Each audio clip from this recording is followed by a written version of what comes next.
Biotechnology, depending on how you define it, has been used to manufacture foods since man figured out how to ferment beer or use yeast to make bread thousands of years ago. Over the last 100 years, particularly in the US, we have evolved better and better methodologies for improvement technology for our foods. And in the last 25 years, maybe 30 years, we have begun to use molecular techniques, that is, using DNA itself to move a trait or a process into a plant. Probably the biggest misconception is to try to lump all improvements in food using biotechnology into just something called GMO, Genetically Modified Organisms. GMOs, it's a fact of life. It's you can't push back technology, you can't push back science. What's learned can't be unlearned. What farmers and scientists and everyone, what we've done, we've made things better. We've headed in the right direction.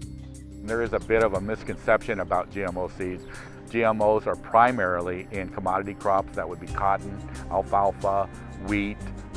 There may be GMO sugar beet because it's more of a commodity type crop. When you're speaking to plants, like eating vegetables and fruits, it's typically only like in a processed, like soy, corn. There's not going to be, to my knowledge, a GMO tomato. There's no, GMO lettuce. There's so much information that is so confusing. That's my constant thing. I'm like, I'm going to go live in a teepee and I'll just figure out how to eat sticks and berries because it's so confusing. It's so frustrating. There's nothing necessarily good or evil inherent in it. It's going to be a tool, and we're going to have to figure out the right places for it. The more you delve into it, the more complex it gets. And it's not, I wish it was that easy.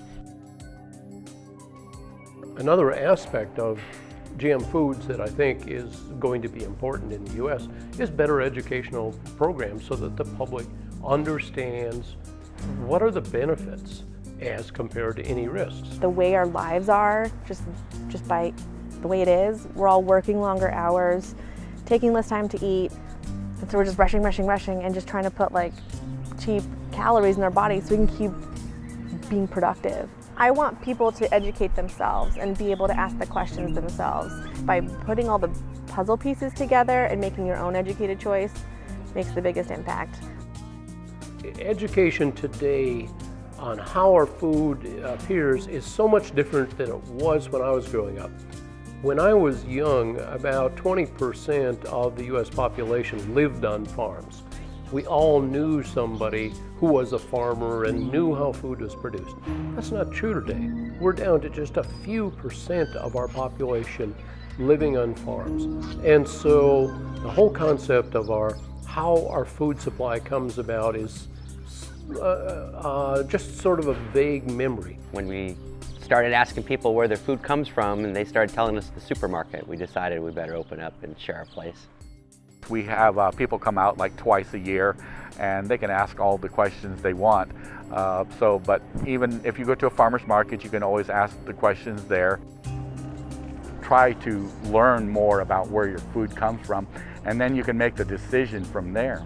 What I would hope for is our education system begins to provide young people with information about how farming actually is carried out and how farmers participate with the consumers to make sure that we have an affordable and safe food supply. There's so much pleasure to be had with food.